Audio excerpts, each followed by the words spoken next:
Bonjour à tous, on est le 17 mars 2026 et ça va permettre de lancer la première vidéo de la chaîne en 2026 sur cette saison-là.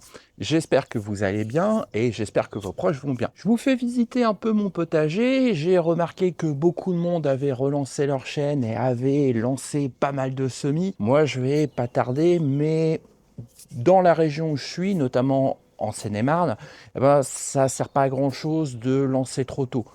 On a encore des gelées tardives. Vous allez le voir, il y a 2-3 arbustes qui ont pris un peu de gel et on va avoir d'autres gelées. Pour ceux qui ne me connaissent pas, je m'appelle Louis et je pratique le potager d'une manière bien particulière, c'est-à-dire en non-travail du sol, sous couvert permanent de litière de lapin, de mes 2 lapins.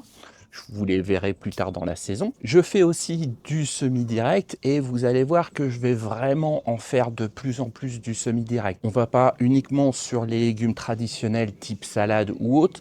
Vous allez voir, même les tomates, on les fait aussi en semi-direct. On ne va pas passer par la phase dépôt. Vous allez voir, ça marche très bien. Bienvenue à vous sur ma chaîne et je vous emmène faire un petit tour.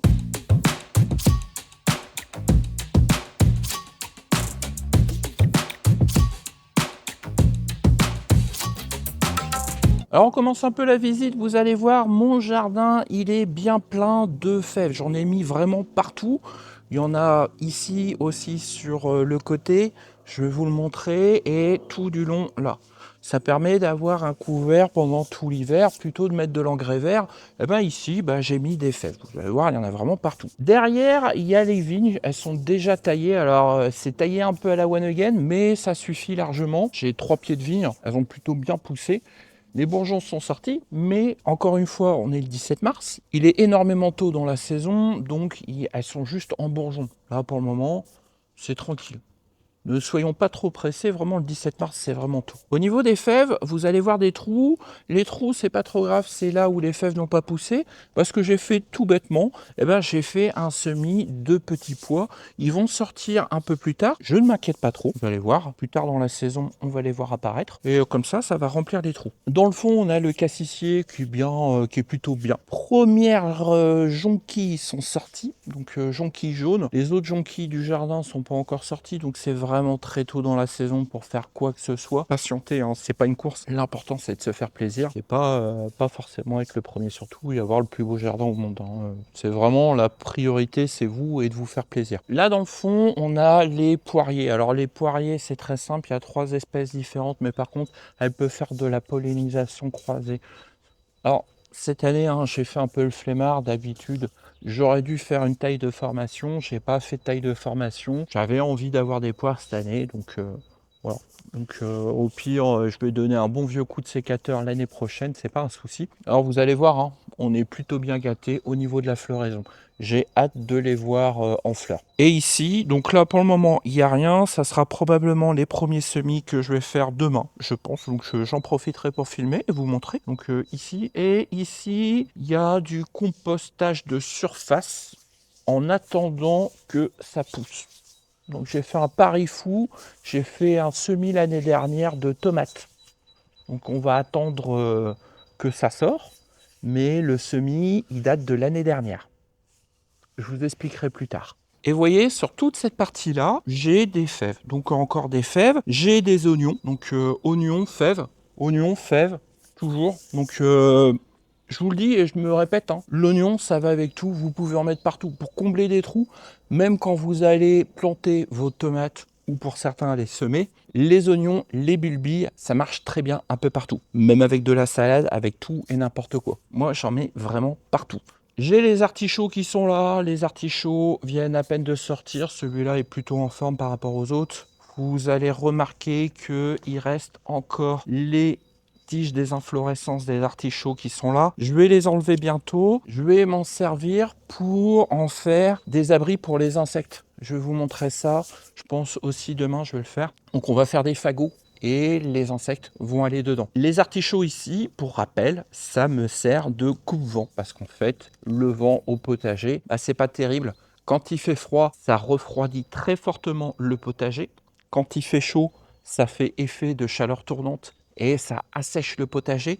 Donc c'est vraiment pour le coupe-vent. Que ça donne ou que ça donne pas, c'est pas trop un souci. J'ai de l'agace d'ache dans le fond. Si je me trompe pas, c'est bien comme ça que ça s'appelle. Alors ça sent super bon. Je le laisse avec les artichauts de façon à ce que ça remplisse le fond. Franchement, l'odeur, c'est vraiment agréable et il va falloir que je teste ça en tisane. Ici, j'ai des salades. Donc les salades, je vais vous remontrer comment je fais les semis de salade. Vous allez voir, c'est vraiment très simple, hein. Y a vraiment pas de choses compliquées. Ça fait bizarre de les voir comme ça, les salades, mais en fait, je les sème en poké et par gabarit. Je vous montrerai ça aussi. Je vous ferai la présentation demain. Bon, après, je filmerai demain, mais pour vous, je pense que ça sera la semaine prochaine. Ici, j'ai meuf qu'il va falloir que je m'occupe. Donc, ils sont déjà sortis, donc ils ont déjà fait des stolons, ils en ont foutu un peu partout. C'est pas trop grave, je vais m'en servir pour faire une autre tour. Donc, j'ai besoin de faire une autre tour. Je vais me débarrasser de mes anciennes tours, je vous montrerai une vidéo. Je m'en débarrasse progressivement. Celles-là sont beaucoup mieux et je réfléchis même à faire un endroit pour faire une fraiseraie directement au sol. Je pense que ça serait beaucoup plus intéressant. Donc à voir. Et ici, j'ai le kiwi. Alors comme d'habitude, il a fait beau il y a une semaine ou deux. Les bourgeons sont sortis et là, il a fait froid. On a eu du 0 degré dernièrement et du coup, les bourgeons ont cramé. Ça impacte tout le temps la fructification sur le kiwi. Il n'y a que l'année dernière où j'en ai eu. Peut-être que cette année, j'en aurai, avec un peu de chance. On va voir. Et ici, j'ai aussi ce pommier-là. Donc là, c'est pareil, hein, j'ai pas fait de taille de formation. Je l'ai laissé comme ça pour avoir la fructification.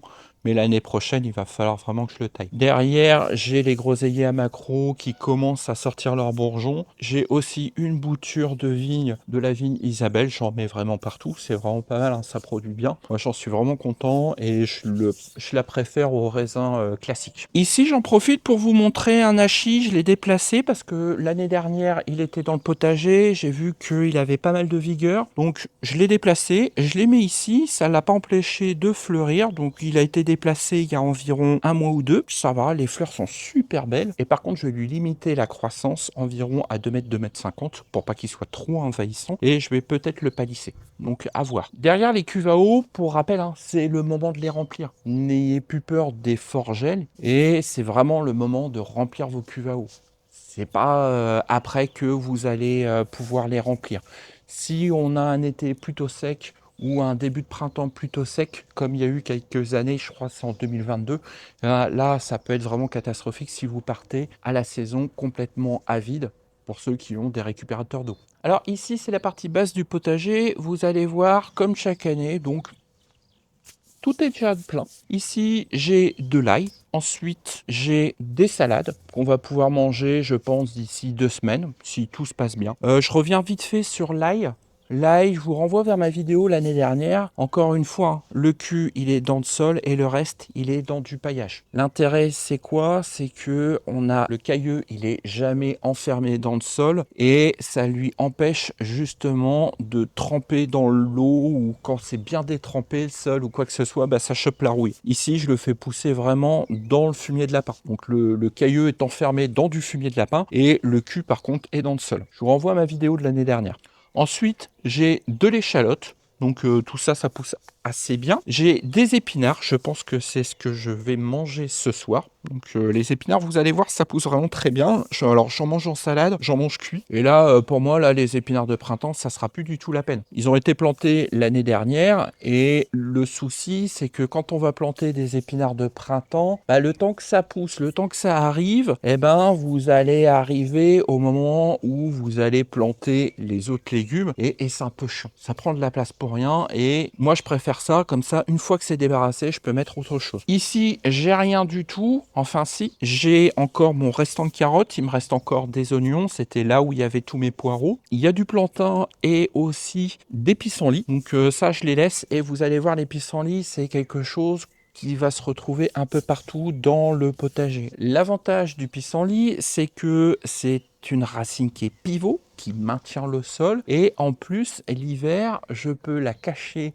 avec un seau et ensuite, une fois les feuilles blanchies, on peut les manger en salade. À la place des endives, ça marche très bien. J'ai encore des épinards, de l'ail, et ici, j'ai un futur semis. Donc, je vous en parlerai dans la vidéo suivante. Je pense que ça sera probablement des salades, mais on en reparlera. Et j'ai des citronniers. Donc, j'ai un calendula, et je crois que là, c'est un kumquat, si mes souvenirs sont bons. J'ai encore ma vigne qui est derrière, et au milieu, j'ai un pommier que j'ai pas encore palissé. Donc je vais bientôt lui faire sa première palisse. J'en ai un deuxième pommier là-bas dans le fond, qu'il va falloir aussi que je palisse. Là, pour le moment, vous voyez, mon potager est vraiment plein. Mais par contre, je m'y suis pas mis maintenant, je m'y suis mis l'année dernière. Ici, j'en profite pour vous montrer, j'ai des nectariniers nains, pêchers nains et abricotiers nains. Donc la floraison est plutôt jolie. Par contre, pour ce genre de fruitier, évitez. C'est très peu rentable par rapport au prix. Donc moi, j'avais eu l'occasion de les avoir en cadeau. C'est un cadeau, donc c'est super. Mais alors par contre, niveau récolte, vous récoltez pas grand-chose hein, là-dessus. Hein. Quand je vois le prix que ça coûte, le rapport qualité-prix, honnêtement, il est vraiment minime. Hein. En plus, certains fruitiers vont donner que 10 ans. 10 ans où vous allez avoir au grand maximum 500 grammes de fruits par année, c'est pas terrible. Mais par contre, la floraison, elle est vraiment très agréable, c'est très joli. Mais en plus, c'est vraiment pas la région parce que ça chope la cloque à chaque fois. Donc si je voudrais pas avoir la cloque, il faudrait que je traite. Et ça me dit pas du tout de traiter. Donc au final, moi franchement, c'est pas le genre de fruitier où je suis fan. Je vous montrerai pour faire des fruitiers nains avec des pommiers pour vraiment pas cher. Sinon, si vous voulez faire des fruitiers nains avec des figuiers, ça marche très très bien. En plus, ça se bouture très facilement, donc vous n'êtes pas obligé d'en acheter. Donc ça, c'est une bouture de figuier que j'ai faite. Il va rester en pot là pour cette année. Donc j'en ai fait 2-3 et j'en donnerai au cadeau aux voisins. J'en ai encore un autre endroit où je vais pouvoir le mettre. Mais alors, la taille des figuiers, je vais vous montrer ceux que j'ai en pot. Franchement, je suis vraiment content. Et en plus, j'en ai fait une cinquantaine l'année dernière. Pour une première récolte, c'est plutôt pas mal, hein, moi je dis. Hein. Donc, après, la seule chose qu'il faut faire pour ce genre de fruitiers, c'est qu'il faut les tailler très souvent. Et tous les 3 ans environ, il faut les sortir du pot. Et il faut tailler la racine pour éviter qu'il éclate le pot et pour éviter que ça chignonne trop dans le pot. Et ça, on en reparlera en fin d'année. Ici, on a de la salade, du chou, de la blette. Alors la blette, vous allez voir, j'en mets vraiment partout sur ce rang-là. Donc sur ce rang-là, il y a vraiment beaucoup de blette. Et en plus, je vais la laisser partir en fleurs ici de façon à ce que ça puisse repousser. Dans les semis-spontanés, j'ai aussi du céleri. Vous allez voir, du céleri, il y en a un peu partout. Et du persil. Donc le persil, j'en ai là. Mais j'en ai aussi qui repoussent. Donc c'est plutôt sympa. Et la blette, ouais, c'est vraiment le légume par excellence ici.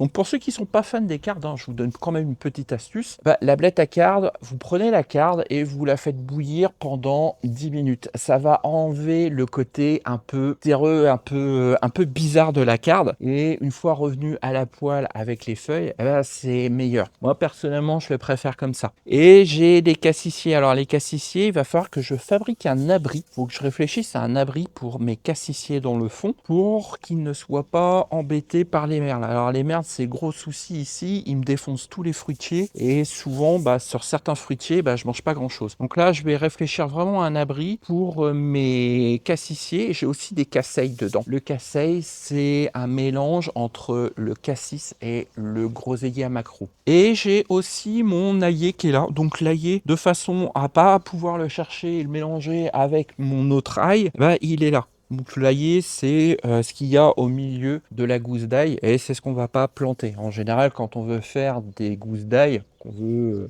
que ça pousse, on prend le cailleux qui sont vraiment à l'extérieur et pas ceux qui sont centraux. Ceux qui sont centraux, en général, ils vont avoir du mal à faire des gousses d'ail et du coup, on en fait ce qu'on appelle des aillés. Donc c'est de l'ail qu'on mange frais, vert et c'est vraiment très bien. Il me reste encore une betterave qui est ici, bien planquée. Alors lui, par contre, c'est un prunier nain.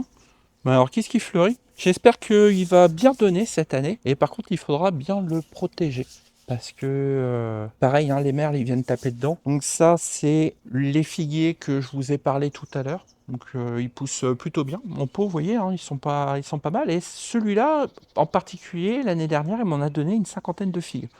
Je suis vraiment très content. Derrière, j'ai un poivrier du Sichuan. Donc, faire attention aux grosses épines. Mais ça pousse plutôt bien ici. Et j'espère pouvoir en manger cette année. Et je termine avec mon plaque minier. Donc, le plaque minier, il a 2-3 ans ici. Ça fait 2-3 ans qu'il est là. Donc, il pousse tranquillement.